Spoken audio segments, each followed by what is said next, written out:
어제 나누었던 본문 말씀에서 2장 19절에 이런 말씀이 있습니다. 2장 19절인데요. 이에 이 은밀한 것이 밤에 환상으로 다니엘에게 나타나 보임에 다니엘이 하늘에 계신 하나님을 찬송하니라. 아멘.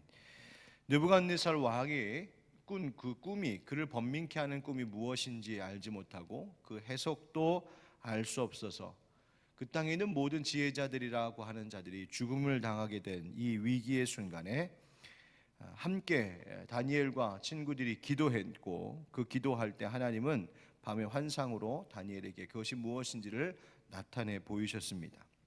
그리고 다니엘은 그 은혜에 감사하며 하나님께 찬송했죠. 다니엘이 하나님을 찬송했던 내용을 보면 다니엘이 몰랐던 것 하나님 알게 해주셔서 감사합니다, 그것만이 아닙니다. 꿈 알려주셔서 감사합니다, 그것만이 아니었습니다. 오히려 다니엘은 하나님께서 이 시간을 통하여서 이 꿈의 내용과 해석을 알게 하시며 그 다음 더 크신 하나님, 모든 자연 만물과 세상 권세를 다스리시는 하나님에 대하여 더 깊이 알게 되어 그 하나님을 찬양하고 있습니다. 여러분, 다니엘은 이 위기의 때에 하나님께 기도하고 그 기도의 응답을 얻는 과정을 통해 하나님에 대하여 더 깊이 알게 되었다. 즉 하나님을 아는 지식이 더 깊어지고 더 확장되었다는 것을 성경은 말해주고 있습니다. 여러분, 이 이야기를 가만히 다시 생각해 보십시오. 다니엘이 위기를 만났을 때 그 위기가 다니엘에게 해가 되었습니까? 이로움이 되었습니까? 이로움이 되었습니다. 바로 이것이 믿음으로 사는 자와 그렇지 않은 자의 인생 가운데 보는 차이입니다. 하나님을 신뢰하는 믿음은 우리에게 닥쳐오는 여러 위기의 일들을 통하여 오히려 우리를 더 성장하게 합니다. 하나님을 더 알아가고 하나님을 더 경험하게 함으로 다시 우리의 하나님을 향한 믿음과 사랑을 더 든든하게 만든다는 겁니다. 그리고 거기에는 기도와 기도의 응답이라고 하는 하나님의 은혜가 작용하게 되어 있습니다. 여러분, 어떤 위기 속에서도 하나님께 기도하는 믿음을 잃지 않으므로 위기가 오히려 여러분을 성장하게 하는 하나님이 주시는 은혜의 디딤돌이 될 수 있기를 주 예수 그리스도의 이름으로 축원드립니다. 자, 이제 이 근위대장 아리옥의 인도를 받아 다니엘이 느부갓네살 왕 앞에 서게 되는데요. 그리고 거기서 왕을 그토록 번민케 했던 그 꿈이 뭔지, 또 그 꿈의 뜻이 무엇인지 의미를 해석하기 시작합니다. 그런데 본격적으로 그 꿈의 이야기를 들려주기 전에 다윗이 느부갓네살 왕 앞에 다음과 같은 고백을 합니다.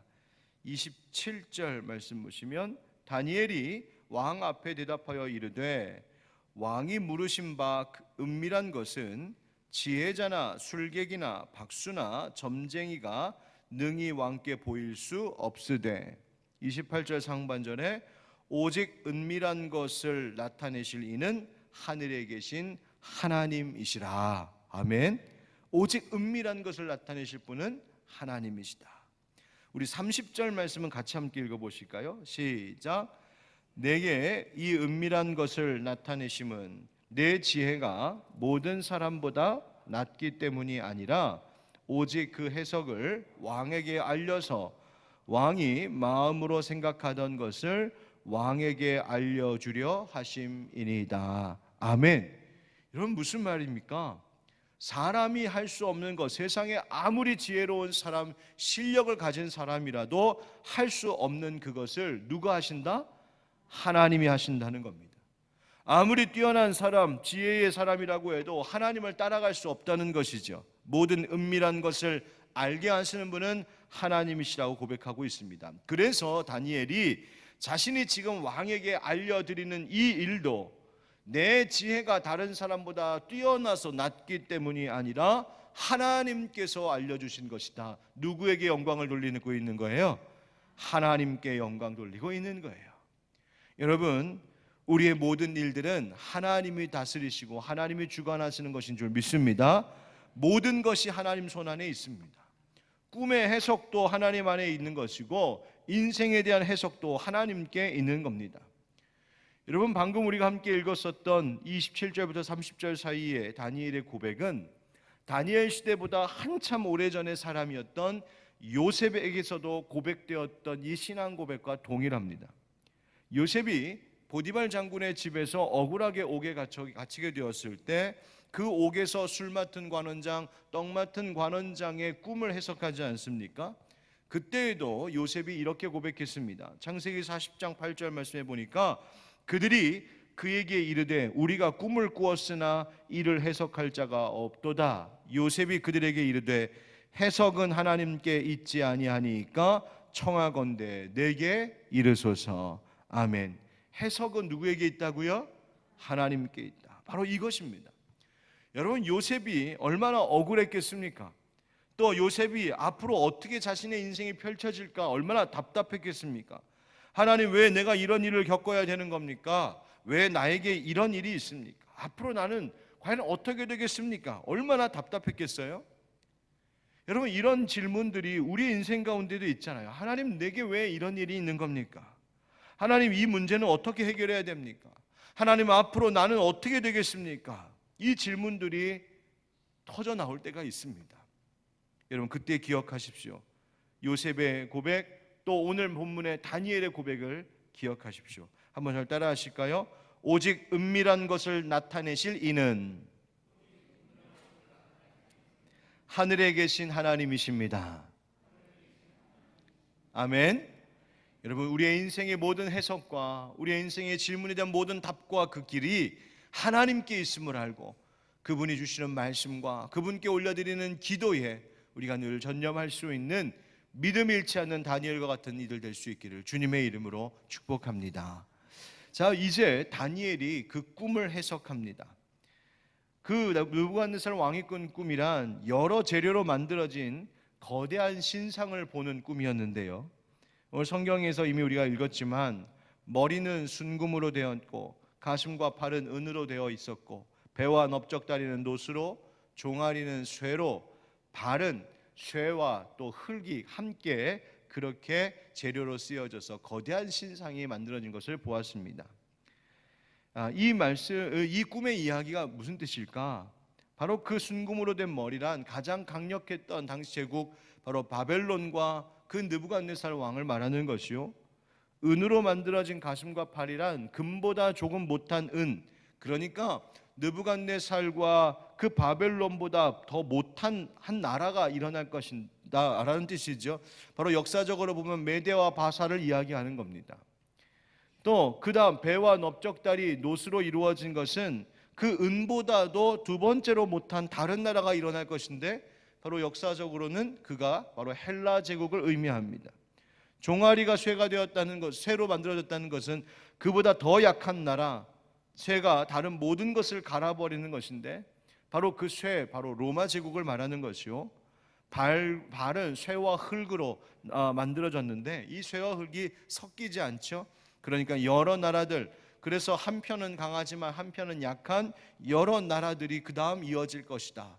그렇게 바벨론으로부터 시작되는 앞으로의 역사에 대하여서 하나님이 느부갓네살 왕에게 보이신 겁니다. 그러니까 이 세상을 제패하고 다스릴 제국들을 상징하고 있는 거예요.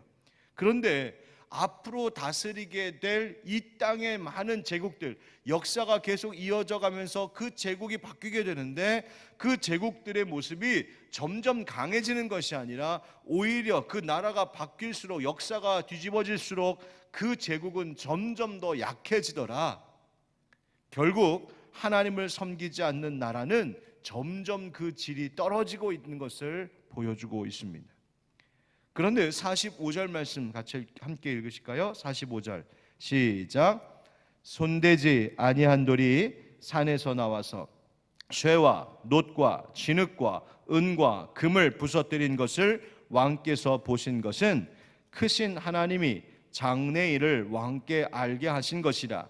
이 꿈은 참되고 이 해석은 확실하니이다 하니. 아멘. 여기 45절에 바로 손대지 아니한 돌이라고 나오죠. 옛 성경에는 뜨인 돌 이렇게 말합니다. 그 말은 뭐냐면 사람이 직접 뜨지 않은 돌, 즉 사람이 깨서 만든 돌이 아니라 그 스스로 손대지 아니한 돌이 산으로부터 나오더니 그 쇠, 놋, 흙, 은금으로 만들어진 바로 그 거대한 신상을 부서뜨리더라는 거예요. 여러분, 이 손대지 아니한 돌이 뭘까? 바로 이 세상에 있는 모든 힘들, 모든 권세, 모든 제국의 힘을 무너뜨리는 강력한 나라, 바로 하나님 나라를 말하는 것입니다. 즉 여러분, 오늘 이 꿈을 통하여서 하나님께서 우리에게도 말씀해 주시는 것이 있습니다. 그 첫 번째는 이 세상이 결국 종말을 향하여 가고 있다는 겁니다. 여러분, 세상이 엄청나게 발달하고 있는 것 같지만 그렇다고 이 세상이 점점 하나님 보시기에 나아지고 있을까요? 아니요, 그렇지 않습니다. 하나님의 관점으로 보면 이 세상은 오히려 반대입니다. 그 질이 점점 떨어지는 세상입니다. 마치 금이 은이 되고 은이 노시 되고 노시 쇠가 되고 쇠가 흙이 되는 것처럼 점점 이 세상은 인간의 눈으로 보면 과학적으로 발달하고 발전하고 더 나아지는 것 같지만 하나님의 관점으로 보면 이 세상은 점점 그 질이 떨어지고 더 약해지고 더 불안한 세상으로 나아가고 있습니다. 그러니 종말을 향하여 나아가고 있는 이 세상에 대하여 우리가 소망 둘 것이 아니라는 것을 말씀해 주십니다. 그러면 이 세상은 망하고 이 세상은 종말을 향하여 나아가고 결국 그 다음 어떻게 될 것인가? 바로 그 뜨인 돌과 같은 하나님의 나라가 이 세상 가운데 도래할 것을 말씀해 주십니다. 이미 예수님께서 이 땅에 오실 때에 하나님 나라가 임하기 시작하였고 마침내 이 땅의 모든 통치권을 가지실 예수 그리스도께서 다시 오시는 그때에 이 땅에 하나님의 나라가 완성될 것을 말하고 있는 것이죠. 그것을 미리 보여주고 계신 겁니다. 자, 그렇다면 세 번째 우리에게 가장 중요한 것은 그럼 우리 어떻게 살아야 될까 하는 문제 아니겠습니까? 우린 뭘 하고 있는가, 무엇을 위하여 살아가고 있는가 돌아봐야 된다는 말입니다.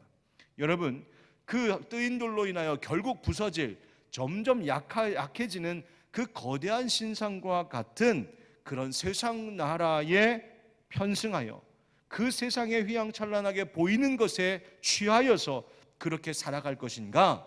아니면 이 땅에 마침내 도래하게 될 영원한 하나님 나라, 그 하나님 나라를 이루며 하나님 나라에 속하여 살 것인가 우리가 결정해야 된다는 것입니다. 여러분은 어떤 나라에 속해 계십니까?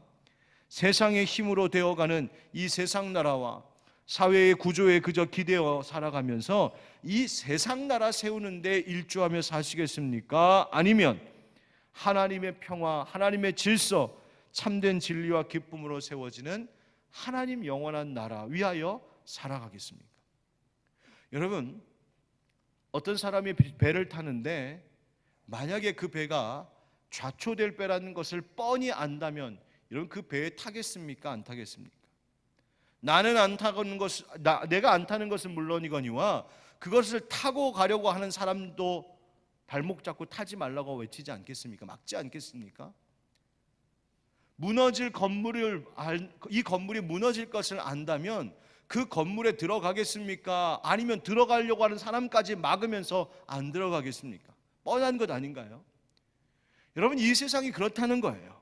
이 세상에 무너져 내리는 거대한 신상과 같고 이 세상이 좌초될 배와 같고 붕괴될 건물과 같은데 마치 그 배가 그 건물이 계속될 것처럼 거기에 편승하여 그거 기대어 거기에 나를 맡기며 살아가는 것이 하나님 보실 때 답답한 일이라는 겁니다. 그러니 하나님 나라, 영원한 나라, 그 나라에 기대어 그 나라에 속하며 살 것을 하나님께서 말씀해 주시기 위하여 오늘 이 느부갓네살의 꿈을 통하여 그리고 다니엘의 해석을 통하여 우리에게 알려주고 계신 것이죠. 사랑하는 성도 여러분, 세상의 헛된 것에, 세상에 무너질 나라에 내 인생 기대지 말고 영원한 하나님의 나라, 하나님이 다스리시는 참된 영원한 그 하나님 나라에 우리의 인생을 맡기고 우리의 삶을 드리며 살아가는 우리 하나님 백성들 될 수 있기를 주님 이름으로 축복합니다. 결국 어떻게 될까요? 바로 그렇게 믿음으로 사는 자들에게 오늘 성경에 보니까 이 느부갓네살 왕이 기쁨으로 다니엘에게 절하고 예물과 향품을 바칩니다. 그리고 그 일을 통하여서 그 왕이 하나님이 여호와 하나님이 얼마나 높은 분이신지를 찬송하고 노래하게 됩니다. 여러분, 우리도 위기의 때에 오히려 기도함으로, 위기의 때에 하나님만 의지하고 바라봄으로 마침내 하나님이 주시는 귀한 선물과 그 은혜를 누리시는 여러분 되시기를 주 예수 그리스도의 이름으로 축원드립니다. 아멘.